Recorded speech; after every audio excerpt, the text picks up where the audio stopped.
Hey y'all. Hello, everybody from beautiful downtown St. Petersburg. We are in the Tampa Bay area, and this has been a takeover by Ernesta B Media Group. We are taking over today, and we are actually going to do a little something different for Rashida's viewers.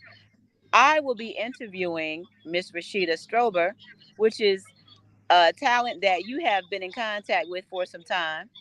She is going to be doing a reading session of her stage play, A Dark Skinned Woman's Revenge. So I am so happy to have her on the Tampa Bay area hair braiding battle interview session to talk about her show.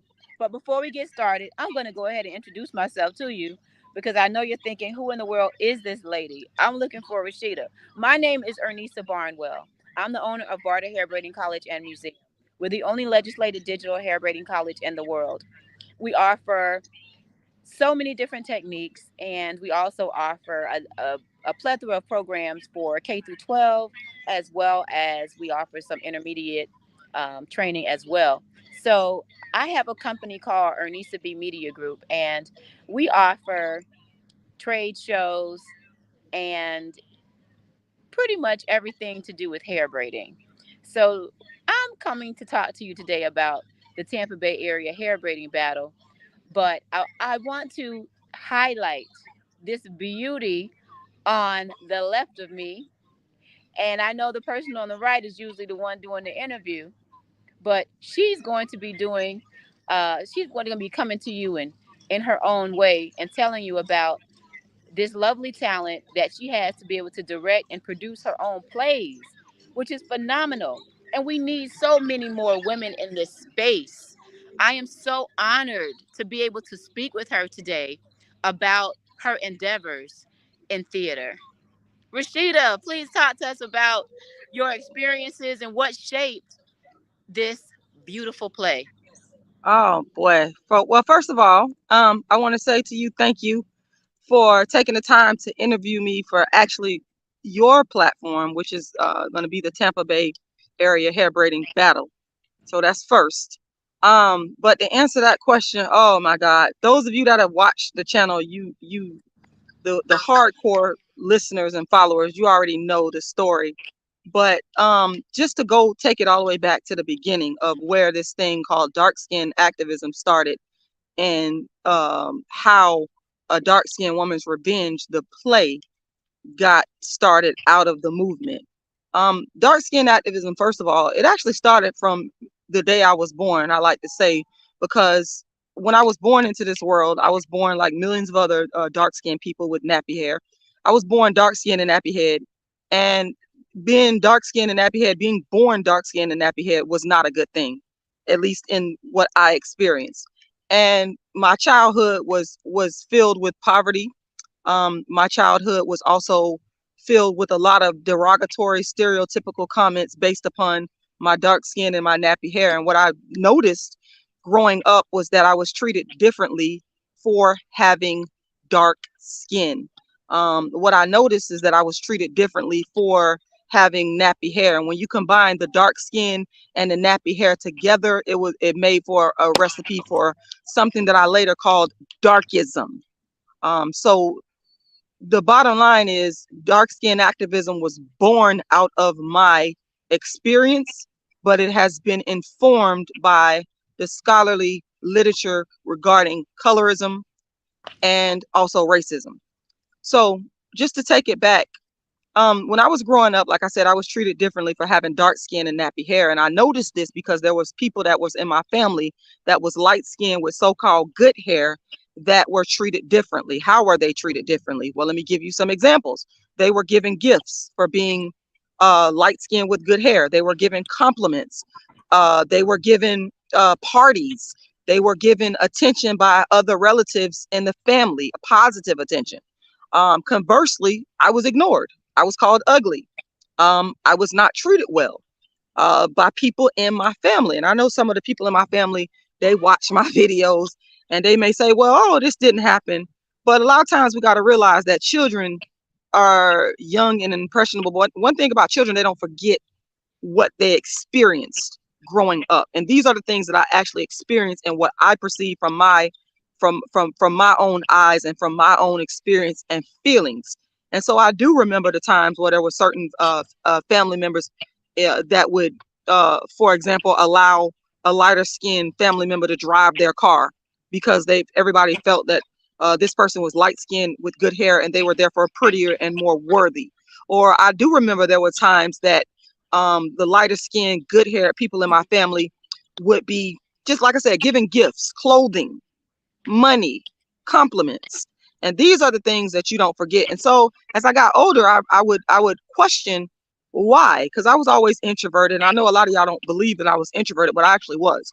I would sit back and watch these things happen. But I began to wonder why. Why am I being treated differently for having dark skin as opposed to this person that's light skinned getting gifts, getting compliments, getting good treatment? And as I got older, probably around in my early 20s, I would go to some of my family members' homes and I would start to talk about light skin and dark skin. And this was the birth of dark skin activism. And this was before there was social media. And y'all know I got to point that out because now we got people talking about colorism and all these things on social media. But I'm giving you the birthplace of how the first platform to address colorism got started. And it started in the homes of some of these people that I would talk to. So I would go and start talking about light skin and dark skin, and some of these people, they weren't comfortable with it. And so they would say, well, Rashida, you're jealous. And I heard that a lot. And so, when I got to social media and people would tell me, well, you're just jealous of light skinned women, that didn't bother me because that was already being said to me prior to social media being invented. And so I had already developed a thick skin to deal with people saying, well, you're jealous of light skinned women. You just want to be light skinned and have good hair. Well, okay. I took those hits already. So you had to bring me something else to stop me from speaking out, because that wasn't going to work on me. That type of intimidation wasn't going to work on me. So it got to a point where these people in my family, they didn't want to hear what I had to say. One of them point blank kicked me out of the house and said, I don't want to hear this no more. Take this somewhere else. And that's exactly what I did. In 1998, when I was an undergraduate at St. Petersburg College, I got the opportunity to participate in what some would call a speech contest. Some people would call it like a lecture, but it was during African American History Month, Harambe, where I was given the opportunity to enter this contest, where there was a monetary prize of $200 for whoever they decided won the contest. And so I entered, and I said, I'm going to talk about dark skin, and I'm not going to apologize. I'm not going to make people feel comfortable. I'm going to speak about it from how I feel about it. And that's exactly what I did. And it was, again, during Harambe African American History Month on the campus of St. Petersburg College, right here in St. Petersburg, Florida.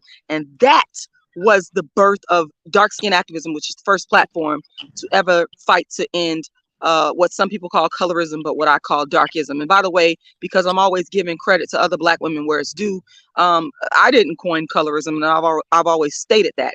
Alice Walker, in around 1982, in one of her books, she coined the word colorism. I coined the word darkism because as I began to study later on the colorism scholarly literature, the colorism scholars did not go far enough to explain and describe the unique circumstances that dark-skinned people face. Yes, Black people as a whole, but I wanted to hone in laser sharp on dark-skinned people and what we were facing. And so that's where the word darkism came from. So anyway, after I spoke about dark skin, light skin, and gave birth to dark skin activism in 1998 on the campus of St. Petersburg College, I began to do darkism talks in St. Petersburg. I began to also write. I began to take the performing arts and marry it to my philosophy and opinions on dark skin, on being a dark skinned person. And this was unheard of. The only other person that y'all know, hardcore followers, y'all know who I'm going to say that I got to give credit to, is a woman named Kola Booth. Because Kola Booth, who was kidnapped by Osama bin Laden, she, during this time, she was speaking about her experience being dark skinned. And, she was adopted by a Black American family I believe in DC after her parents had died, and she talked about how she was dark skinned and her dad was Arab and her mom was dark skinned, how she was being treated badly. So she was the only other person that was tackling this dark skin thing head on. So that's why I always give her credit. Shout out to Cola Booth. And social media didn't exist. There was nobody coming on social media with YouTube channels talking about colorism. I'm gonna get to that. But anyway, so I started writing books, writing plays, giving darkism talks in the community about dark skin, specifically about dark skin. So I went to St. Petersburg Library. I did a performance at Gibbs High School, in churches, etc. Um, the Tampa Bay Times, which is the fifth largest newspaper in the United States, they followed my story. This was like in 2011. I was interviewed by two different reporters uh, um, about my experiences being dark skinned. And so I garnered a little bit of press about dark skin, about color, skin tone issues. And so then at the same time, back in 2006, I'm kind of like, I'm kind of like, I'm not like really going in chronological order here. But in 2006, I wrote a play called A Dark Skinned Girl's Triumph. And it was originally called The Ice Cream Lady's Dream. But when I wrote that play and performed it in Los Angeles at a theater called Theater, I noticed that the audience was intrigued about the conversation about what I went through being dark skinned and nappy haired. And so I wrote a sequel called The Joma Legend, Revenge of the Dark Skinned Girl in 2006, again, way before social media started. And that play I later changed to A Dark Skinned Woman's Revenge. And that's how A Dark Skinned Woman's Revenge came into fruition. And so I started, like I said, touring that play. I later on wrote the book A Dark Skinned Woman's Revenge. Later on wrote other books about dark skin. Darkism is one of my books. You can get that off of my website, darkskinactivist.com. Also wrote How to Be the Hottest Dark Skinned Chick on the Planet. Also wrote a book called Token Dark Girl, the It Dark Girl of the Moment. So the point that I'm making is I started to write books and plays and do darkism talks about my experience being dark skinned. 2014, Tommy Sotomayor, and I hate to talk about Tommy Sotomayor because a lot of y'all know that I end up having to file a lawsuit against Tommy Sotomayor for a lot of things that he did to me. But I have to talk about him because it's a part of the history of how this colorism thing came online. So in 2014, I was, already engaged in my activism. I would make posts on Facebook. This particular post, I had stated that Black men should tell a dark-skinned woman in a respectful manner that she's beautiful. And somebody saw that post and they sent it to Tommy Sotomayor. So this is 2014. So Tommy Sotomayor contacts me on Facebook. It sends me a message and he says, I want you to come on my show and talk about what he called it, your dark girl agenda. I didn't know who Tommy Sotomayor was at the time. So I said, okay. So I goes on there and I had just finished writing my book, A Dark Skinned Woman's Revenge. And from there, that's where the social media following really started to emerge. And because Tommy Sotomayor had literally thousands of followers. And I came onto his show and I got a lot of flack. I got a lot of heat. People said I was crazy. They said, what are you talking about? They said, you're just jealous of dark-skinned women. I'm sorry, light-skinned women. You're a hater. I got so much heat. But it started to pick up steam. So then in 2015, I kept doing my dark skin activism, which I had already been doing before I even came on social media. And I was also engaged in something called colorism or darkism counseling, where people would contact me and I would privately counsel them about dark skin, light skin issues. So there was this one particular person that I had been counseling for a year or so, and she inboxed me on Facebook and she said, Rashida, what do you think about Kendrick Lamar and his new fiance? And I didn't know what the hell was going on, but I went and I Googled it, and she also sent me some information. And based on that, I made a post on Facebook, and the post went viral to millions around Black social media. And that particular post sort of made me internet famous, if you will, because Charlemagne, the Breakfast Club got a hold of it. They made me Donkey of the Day. A whole bunch of other It was a whole bunch of other Black social media outlets that got wind of it, including Black YouTubers with large followings. They started talking about, but it wasn't positive. They all said I was crazy. They all said, what the hell is a dark skinned activist? They all, I got death threats. I mean, I really took the heat for talking about dark skin and talking about colorism unapologetically. And then a funny thing happened after that. After all the heat that I took, all the hits that I took, people started switching up their channels, Black females, Black males, and they started talking about colorism, which previously they had not done. So they dogged me and said, you're nuts for talking about Kendrick Lamar's light-skinned girlfriend. But they started doing it. Everybody started talking about. Sure, go right ahead. Right here for one moment. What was the actual comment that you made? Do you remember? I don't remember that exact comment, but if y'all Google it, trust me, it's gonna come up. But it was something to the effect of, looky here, another fake conscious motherfucker with a non-dark skinned woman, something like that. Okay. Because in the context of that is during my undergraduate and graduate years at the University of South Florida, I was in a movement called the Uhuru movement.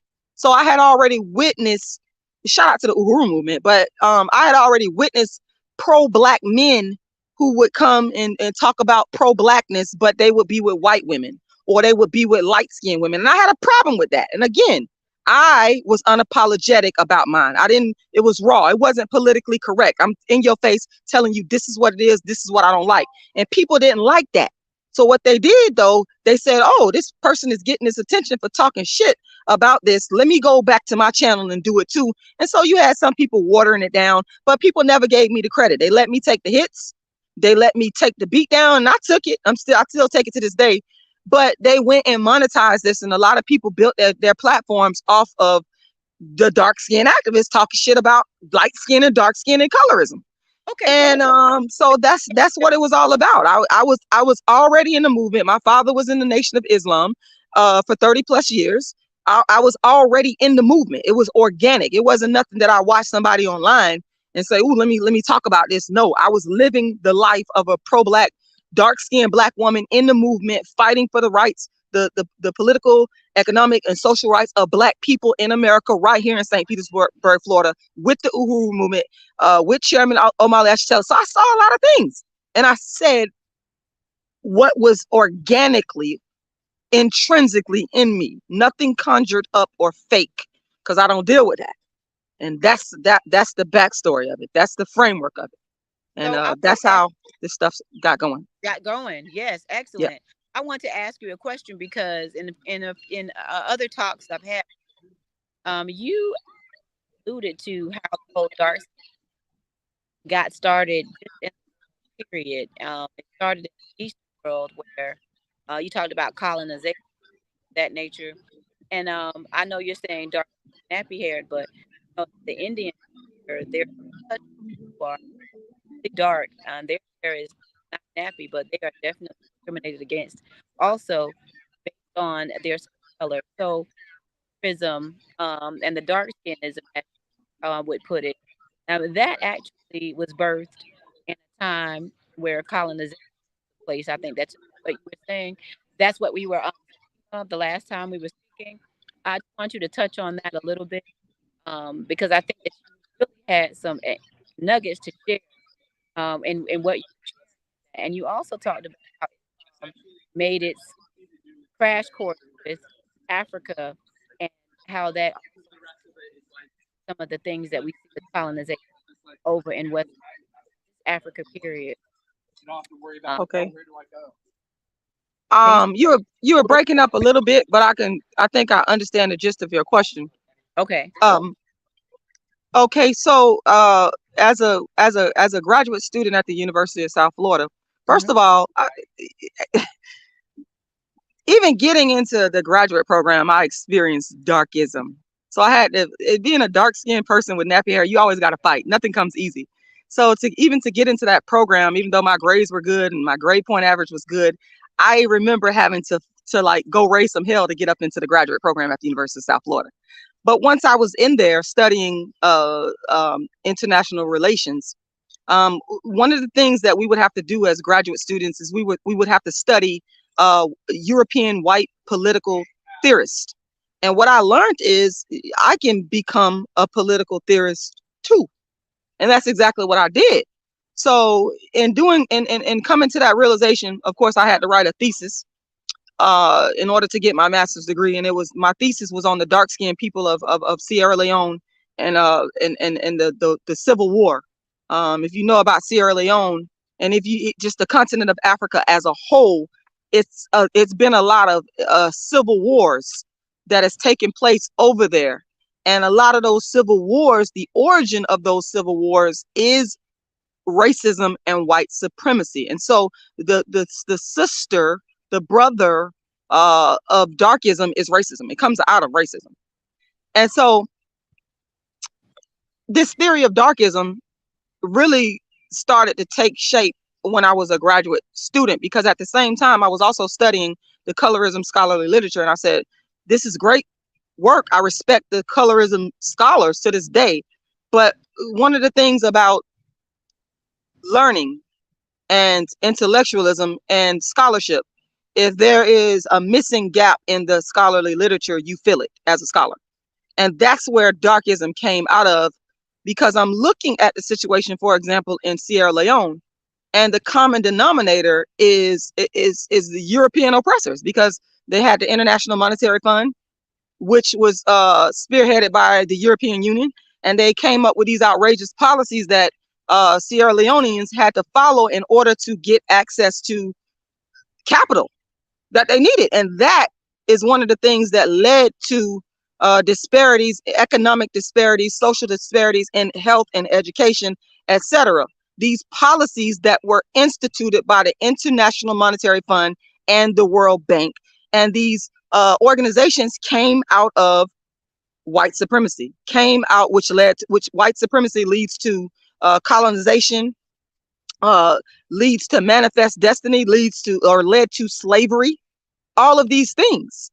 And so the root cause of it, like I said, the root cause of socioeconomic problems and political problems in the Black community on a worldwide scale is white supremacy and racism. And I did talk about Dr. Frances Cress Welsing yesterday, who is one of the main scholars that helped to inform my understanding of history and trying to understand this thing of why is it that human beings interact with each other the way that we do.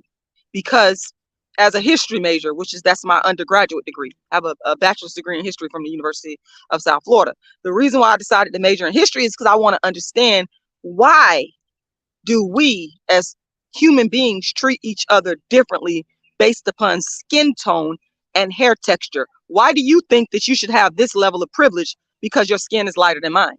Why do you think you should live here in this nice neighborhood and I should live in this socio-economically disadvantaged neighborhood because I'm dark skinned? Why? I wanted to get to the root of that. And one of the things about Dr. Frances Cress Welsing, may she rest in peace, she wrote the ISIS papers. She approached racism from a psychological standpoint, and she helped to inform my worldview of the why.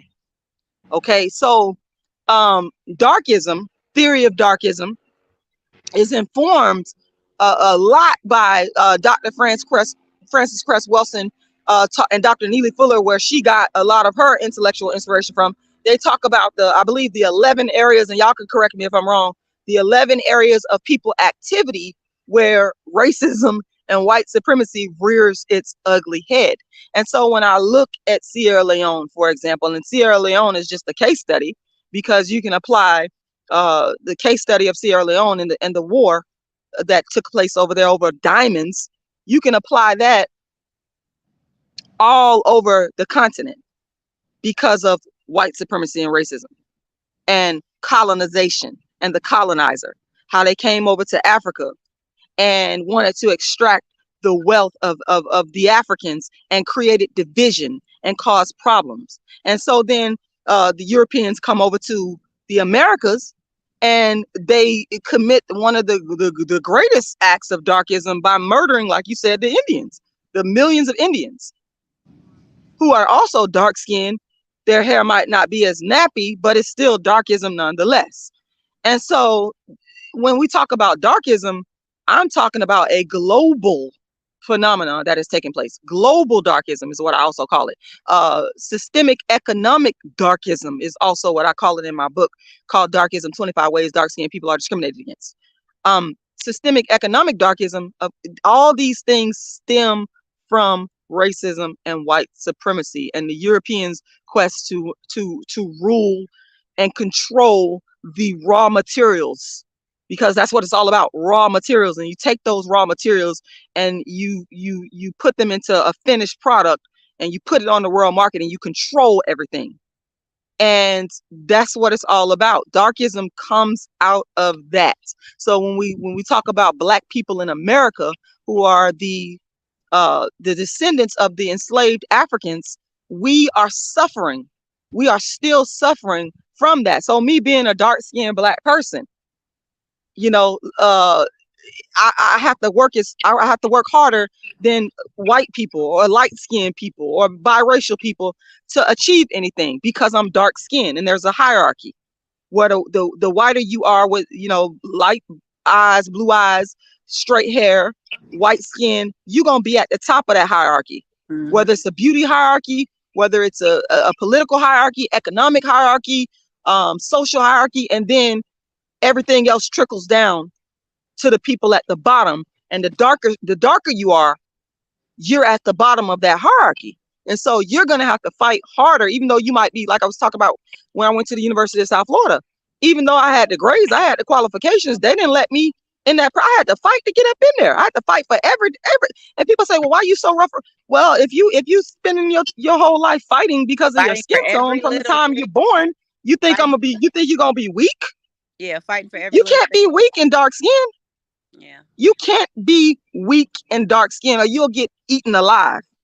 And so it's like a sink or swim type of thing. So that's where all this stuff, the dark skin activism, people say, well, what the hell is a dark skin activist? Is there a need for a dark? Hell yeah, there's a need for a dark skin activist. Just look around you. The skin lightening industry is $1 billion industry. You understand? And also it's, you know, a lot of dark skin activism has to do with the relationship between the Black man and the dark skinned Black woman. I've challenged people that don't like or understand my views. I challenged them. I said, go find me an example of Black men and women hating each other in Africa prior to any type of European or foreign intervention. Find me an example of darkism or colorism. And to date, nobody has been able to do that. And I'm still issuing the challenge, because the argument that I'm making is that the natural and rightful place of the Black man is with the dark-skinned Black woman. And to some people that may be offensive because you don't want to deal with the truth. If you look at Africa, prior to European intervention, prior to foreign intervention, it's very clear that Black men and dark-skinned women were together with no problem. Black men weren't saying, oh, you ugly and black and burnt and crispy. They weren't. Find me an example of this and I'll be quiet.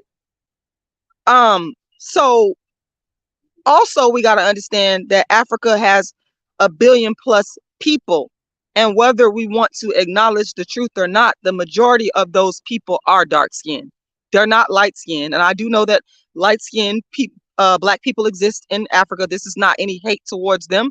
This is only to deal with the truth. You got to remember, I have a bachelor's degree in history and a master's in political science. So I'm dealing with what is factually correct. The majority of people on the African continent are dark skinned. We need to acknowledge that. And may she rest in peace, Dr. Frances Cress Welsing. She said that, and I'm paraphrasing her, she said that Black people have got to make dark-skinned people the pinnacle of Black excellence, of Black beauty, especially when it comes down to the women. It has to be dark skin because that's the origin. That's the majority. It has nothing to do with, I don't like you because you're light skinned, or I don't like you because you're biracial. It has nothing to do with that. What it's about is being factually and culturally correct. And we as Black people, especially in America, because we've been diluted, and we've been made to become very dysfunctional because of our experience with slavery and racism. It's the reverse. We have upheld biracial and light-skinned women as the pinnacle of beauty, and they're not. Light-skinned black women, biracial black women are not. They are not the representative of black beauty. Yes, they are beautiful, but they're not the representation. It has to go back to the origin. And believe me, if it was the reverse, if it was light skinned black people that were the majority over in Africa, I would say that. I would say we got to uphold light skin as the pinnacle, as the origin story, but it's not. Even if you look at the origin of humanity started with dark skinned, nappy headed people. It's already been proven by the scholars. You can go do your own research. But again, because of racism and white supremacy, our brains have been skewed. So let me ask you a question about the what we can expect. What can our viewers expect? People that want to purchase tickets to the Tampa Bay area hair braiding battle, what can they expect when they come in and to hear your stage play reading?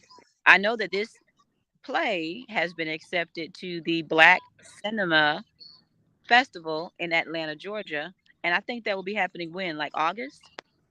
Yes, that's going to be the Labor Day weekend, August 31st through September, I think, 2nd.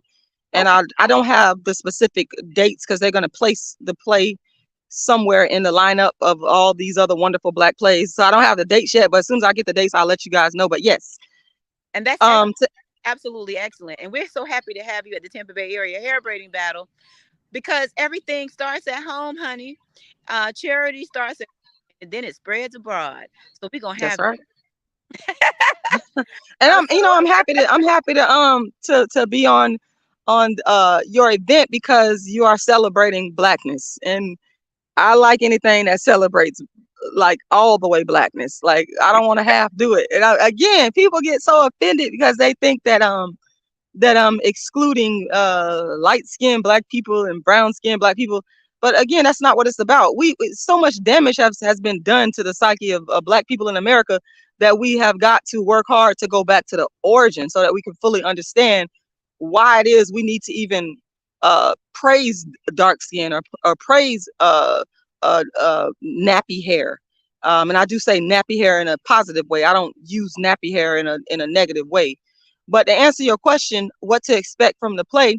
Well, the play is about different women, and originally I wrote 6 women in the play. So when I started performing the play, I narrowed it down to 5 because I was playing all the characters, and 6 women was just too much work for me to do. So I just only wanted to do 5.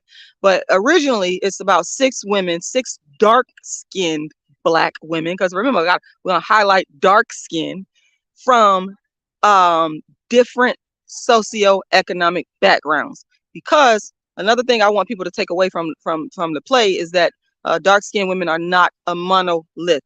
There are different types of dark-skinned women in the world. You have people want to paint dark-skinned women as all being ghetto and ratchet. That is not true. That is incorrect. You have dark-skinned women that have been, and I'm happy for them, because whenever a dark skin or a black person escapes poverty and ignorance and all these different things that come along with being subjugated to racism and white supremacy, whenever they're able to escape that on an economic level, I'm happy about that.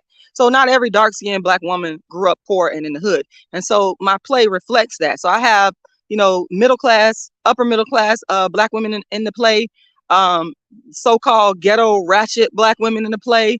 I have a character that I took a long time to develop this character, and people seem to, for some reason, they seem to take to her, but she's a mentally challenged. Some people would say mentally retarded. I know that retarded is not being used anymore because it's supposedly politically incorrect. But Georgiana is one of my characters that is she has like mental health issues, and she's very dark skinned, and she's been treated horribly because of the fact, and it's the big elephant in the room, because she's dark skinned, and so she can't get access to the type of mental health care she needs because she's too black and ugly. So it's an array of different characters in the play, and also I want to say shout out to the Atlanta Black Theater Festival, because what they started in 2012, and my play, A Dark Skinned Woman's Revenge, was one of the first plays that was on the festival. When they reached out to me, one of the co-founders reached out to me in 2012 and asked me to be on the festival. So I'm real happy to be on that festival, because again, it's representing Black excellence. But that's what you can expect. You can get the real deal dark skinned female experience from these 6 different women in the play, and they're going to tell you what it's really like. They're going to tell you what they're tired of. They're going to tell you that they're not going to take it anymore. They're going to tell you the truth, and it's going to be honest. It's going to be raw. It's not politically correct, because I don't do political correctness. I Oh, don't, y'all know this. I don't do well with political correctness. So you're going to get the truth. that's excellent. I am so pumped about seeing this. I think this is actually exponentially. You know what? It's time, because here it is. It's one of those things where it takes time sometimes for people to catch up to the vision that He's given you to be able to bring forth into the earth. And so sometimes you receive things earlier than sometimes people say, well, this person is ahead of their time, or that person is ahead of their time. Sometimes you're ahead of the curve because he's going to give you time to develop. He's giving you time for development to grow into whatever it is that he's given you to actually do or speak on. I believe that you are heading in a great direction with what it is that you're speaking on. Um, Although we're not getting you first period, because I know that St. Petersburg is hard to break into if you live here. We are getting you first this year. Oh, It's funny that you mentioned that, because I got to be honest. Again, I'm never politically correct.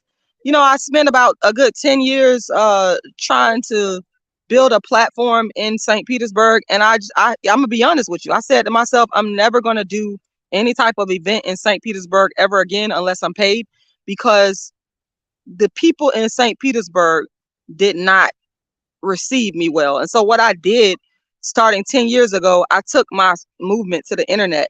And to be honest with you, I got a hell of a whole lot more success online, utilizing the worldwide audience than ever in St. Petersburg. So I got to be honest. I had always been reluctant to work in St. Petersburg, because the people don't receive you, the Black people don't receive you well. And so even if you got something that's good, even if it's innovative, if it's unique, they still don't receive you well. So I had made a vow to myself not to work with nobody in St. Pete unless I was paid. I'm just being honest.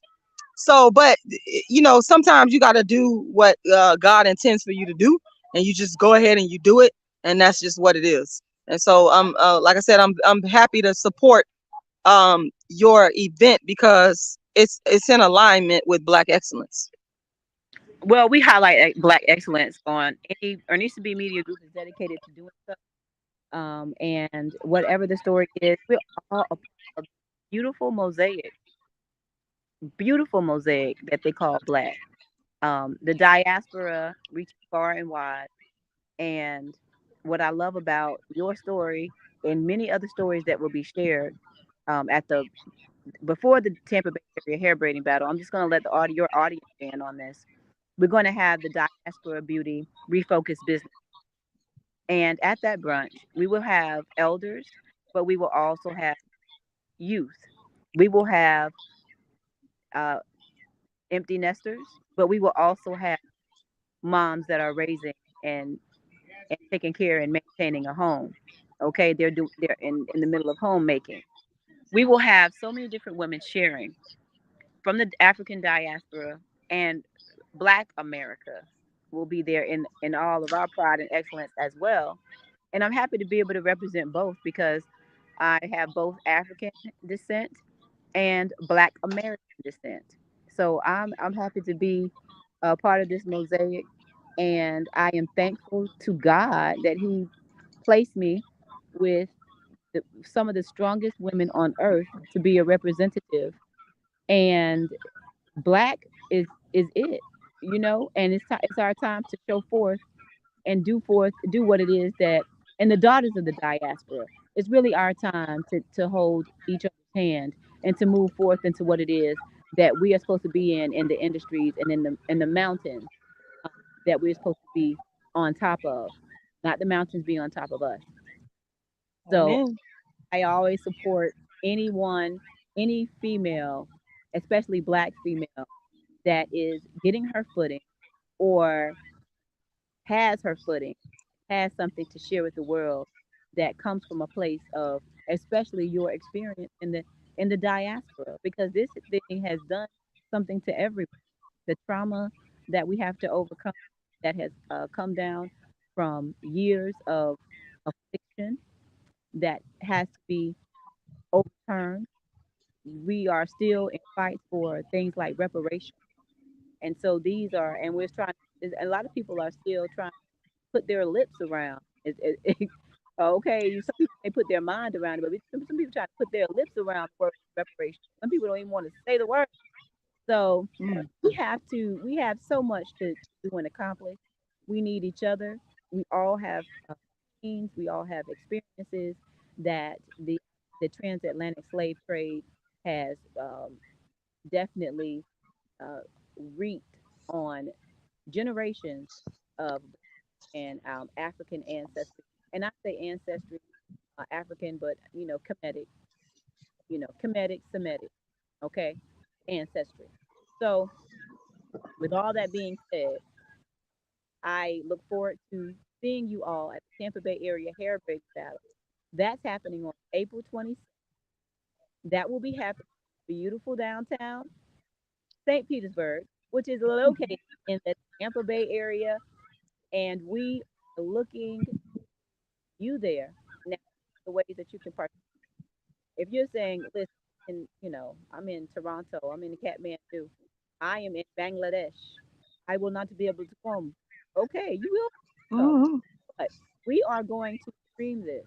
And so the tickets for streaming is only $24.99. In the chat, I already attached the actual event tickets. The tickets to Google Tampa Bay Area, they should come up. So the tickets, like I say, for pay per view are $24.99. The tickets for in person, do not hesitate. And if you are a hair braider and you are in the Tampa Bay area, you're watching this on or you're watching replay, we do have a few contest opportunities available. You need to bring 3 models, and we have fashions available. But have fashions that you want models to wear, you are more than welcome to dress your own models. Now, there's 3 different categories. I've already uh, figured that out. As I said, there's 3 different, and the will be judging you, and the judges are going to be your peers. That's right, the audience is judging you. This is going to be a fair fight. It's going to go down. Someone's going to get knocked out, and someone will be crowned the best braider in the Tampa Bay area when it's all said and done. I thank you so much, Rita, for coming out and bringing your story to us and sharing your trauma with us. People need to know how they're affecting other people with some of the things that they're either falling in line with, or some of the things that they've picked up, or some of the things they're just doing, just outright doing, and the ripple effect that on people. And it also causes economic effect, and it also causes an effect on socially. So, the darkism situation, like you said, where other people would have, 500 to choose from, you know, with the darkism situation, it puts people in a position where they're looking away from women that are beautiful, gifted, talented, and have it all. But because it's shelled and dark skinned, people look away and they look to something they think has more. And you have to look at the content. And Dr. Martin Luther King says this one: because you quoting people. I'm gonna quote some people. Content of the character, you know, not the color of the skin, but the of their character. Now, when he said that he had been speaking toward a totally different agenda, but I'm going to use that in the context of our conversation because that we need to look at people for who they actually are.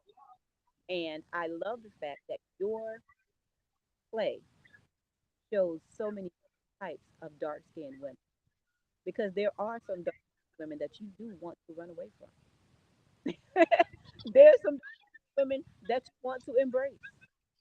There's some dark skinned women that you want to, you know what, sister, let's ride or die thing together. Okay? Because we getting ready to go on the other side of this and we're going to deal with the structures of society and America, and we're going to let them prove what it is that they say they are. So I am coming out today. Thank you so much for interviewing with us. Thank you so much for us. Well, we didn't quite your station today. You definitely had your say. And I appreciate that. I appreciate everything that you add to the Black experience. I celebrate you, Rashida Stewart. I celebrate your story. And I thank you for sharing Tampa Bay area heritage. If you have any questions, 877-3136. That is the telephone. Barter Hair are a school. If you know anyone that wants to be formally educated in the vocation of hair braiding, hair extensions, natural hair product development, we even teach English literacy. If you know someone that's struggling with literacy, K through 12, we actually do have a program for that. Some of it is at no charge because we do have scholarships available from the Department of Education, the Florida Department of Education, to cover some of those. Reach out to us for 877-272-3136. You can email me at ernisabedia@gmail.com if you have any questions or would like details about the show. Thank you for on your platform today, Rashida. Thank you for interviewing with us. And Ernisa Media Group is looking to host a trade show called the African Diaspora Hair Trade Show. That's coming later down the line. We'll talk to you later about that. But come on, the Bay Area Hair Break downtown St. Petersburg, and I'll actually give the flyer to Rashida so she can post that if she for the audience as well. Absolutely, of course. Have a blessed day, And everyone. also, guys, I just wanted to quickly say if you look in the description to this live, you're going to see all the information that Ernisa just went over. So make sure you go to the description and find the information. It's the right at the very top. And also make sure you share the information with your friends, with your family as well. And thank y'all. We appreciate it. So Bye. if you want catch my YouTube channel is at symbol Barda Hair. So at symbol HBCM. That stands for Barda Hair Braiding. Thank you All for right. today, Rashida. And we look forward to having you on ours. Bye, y'all.